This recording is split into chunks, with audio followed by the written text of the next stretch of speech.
welcome to Where's Wally? Enjoy the hunt. And by that he means like, enjoy the hunt tracking down all of the weird clues and signifiers that have turned me into the fucking monster that I am today. He goes, I was an alarmingly normal, cricket-loving Kentish boy, albeit a bullshit, argumentative, and perverse one. Dude, if you're an English person saying you're perverse, again, SWAT team right now. Just right now. I mean, it's redundant. So basically he goes on to say that his motivation for writing this book and like what changed his life and took him from a puckish Kentish lad who just wanted to be on the cricket green or whatever was two like near-death experiences. I swear to God, the first one was when one of his testicles, quote, swelled up to the size of a tangerine because he had like tangled balls that turned into a tumor. Testicular torsion. Testicular torsion. That shit, I found out about that shit when I was 10 and it fucking terrified me. I would walk bow-legged to prevent it from happening. Matt is a very Jewish Catholic. I love that you're a crowd from Wisconsin and you're like, oh God, I think I have the cancer you get from Wi-Fi. Just this descendant of Bavarian peasants being like, oh, I hope my allergies don't send me to the hospital. Oh, my sinuses are really out for me today. So, the testicle thing is funny, but I'd like to focus now on the incident that like made the title of his book. But yeah, I was just gonna guess. Is it when he got his scholarship to the Jimmy Savile Finishing School? So I want to skip ahead to the part that like that he derives the title of the book from, which is when like a single engine prop plane nearly killed him. And provided us with that hilarious image of him just standing in the middle of a field in a full suit with a nosebleed and just a fucking gormless look on his face. So he goes here, and like listen to the fucking like farts, that the way he thinks he's like I'm writing right now. This is great. This is chapter 16, Making an Impact. The impact, of course, is the plane hitting the fucking ground with him inside it. And he goes here. This guy in Beto went to the same personal essay writing school. It's just the same dog shit. Just like, oh, you wouldn't expect a politician to remember details. He begins this chapter by saying, the God of machines has it in for me. I really don't know why. Okay, I am particularly useless with machines, but that is surely no reason why they should avenge themselves on me. They seem to have a definite grudge against me. Yeah, see, this is about him hiding hard drives. He goes here. Yeah, that's right. The machines seem to have a definite grudge against me. These days, I get mildly nervous near unmanned hostess trolleys. I'm sorry? Wait, what are these? I don't know what that is. I don't know. Is it like a automated tram that gives you like hostess products? Sounds pretty good. No. Is it like a... No.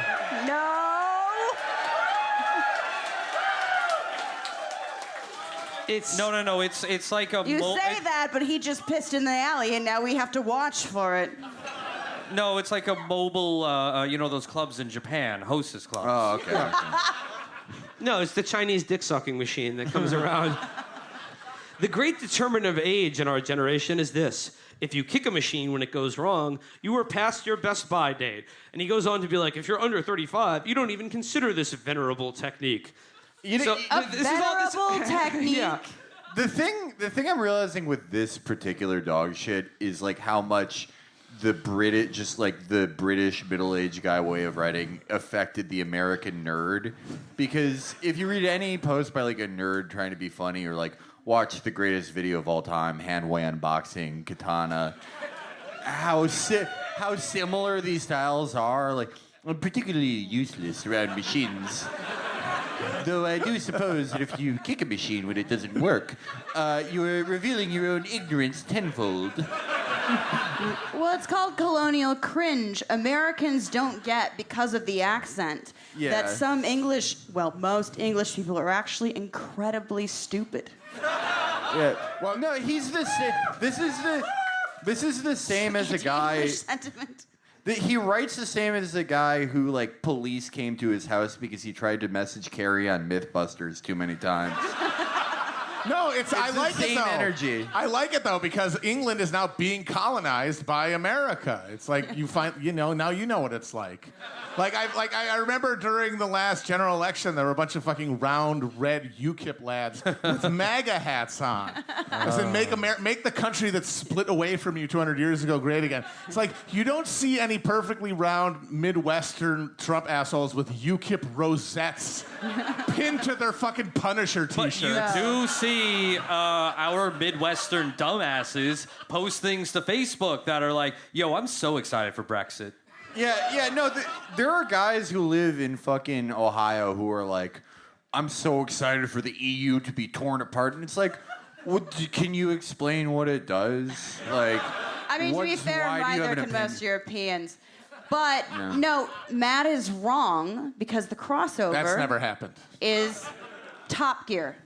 Oh, yeah. Americans love Top Gear. And they're like, yo, that guy's racist against an ethnic group I've never even heard of. Top Gear is the shittiest show ever put on fucking TV. It fucking... So dumb. I remember like being 16 and watching like MMA fights I got from LimeWire and having this moment where I was like, oh my God, no one's gonna fuck me. And I had like a brief like month of trying to be like a normal boy. And I watched Top Gear for some reason because I was like, oh yeah, cars, I could get into that. And it was the fucking worst shit I've ever seen. Just this fucking craggy piece of shit. Getting in a car, making jokes that make no sense. This car handles like an Italian, but spells like a Portuguese. What? What the fuck are you talking about, pussy? I ever saw Top Gear, it was when Ramiki, the designer for Jacobin magazine, who I hope you all like read or whatever, he was my roommate, and he said, oh, we should watch this show Top Gear. It's very reactionary. And I'm like, you collect sweaters. Why do you watch a car show? And he's like, no, you don't understand. It's very reactionary. And so I thought it would be like American-style reactionary, where there's a thin veneer of multiculturalism over the racism. He's like, let's pick an episode at random. And 12 minutes in, the one with the brain damage who yelled at the Irish, that one. Jeremy Clarkson. Yeah, Clarkson. Okay, Clarkson. Yeah. Yes, that the one. bigger one. Yeah. They were comparing two sedans, and he said, do you think that I am going to drive a car put together by a bunch of inept Malaysians in the jungle? And I was like, you could not say that on American television. We have lines. Yeah. No, but that's the thing. That's why I like Clarkson. Clarkson is like if Jay Leno and Lord Haw Haw stepped into the Brundlefly transporter. It's like half like, wow, Also, that's a nice car. And the also other like, thing yeah, our race needs to be purified. Is that we're just literally not cosmopolitan enough to be that kind of racist, because I don't even have any stereotypes about Malaysians. I don't know what they're up to. I don't even know what the cuisine is like. By the way, Amber, really quick, Jacobin is called Jacobite magazine here. They tried doing Top Gear in America with Adam Carolla, and it didn't. Oh God, that's right. Yeah. Oh my God. It didn't work because like that show sucks shit. But there are like enough people in the world who'll be like, oh, that's true what he said about how you can't go to a chip shop without seeing a Maltese. Like there are enough dumbasses who think that's funny. But Adam Carolla's racism is just like, Mexicans love wearing windbreakers. Like it just does its. We literally don't know enough geography to be as racist as the English. Will. So back to Faraj here. Will. What's up? Oh, okay. All right, where is it? Oh, it's gone. Oh wait, no, there's a whole nother bottle. Okay, here we go. I'm getting so angry right now. I want to secede from this fucking stage. Want to draw a line here like I Love Lucy and defend it for some fucking reason. Fuck you. I just looking at that bottle and imagine it looked like in your neck. This is what we call where I'm from in Indiana, fight your dad juice. Oh, that motherfucker. I'll dig him up and kick the shite out of him. He's really bad at accents, but when he gets drunk, he gets really confident about it. He's like, no, I'm so good at accents. Yes, very good. Well, It's great, in fact. It's fucking great. I didn't hear any of your shite if I had no good accent. You're all like, oh no, that's not good. We're the only ones who can do good ones. It's like, yeah, of course you say that. we will let Matt die alone on this limb here right now. Let him, please, let him I've made get this peace out with of my his code. system. I didn't care what any of you cunts have to say about any of it. We've gone very far afield. I would like to just get to the end of the story where Nigel Farage crashed a plane into the fucking ground. We got excited. We got real excited for some reason. So Farage goes I don't on- even remember the fucking. So who's Nigel Farage? Yes, he sounds like a cunt. Where are we? Yeah, can we go find him? I believe Nigel Farage is like a minor Star Wars villain. He's one of the guys who got blown up in the second Death Star.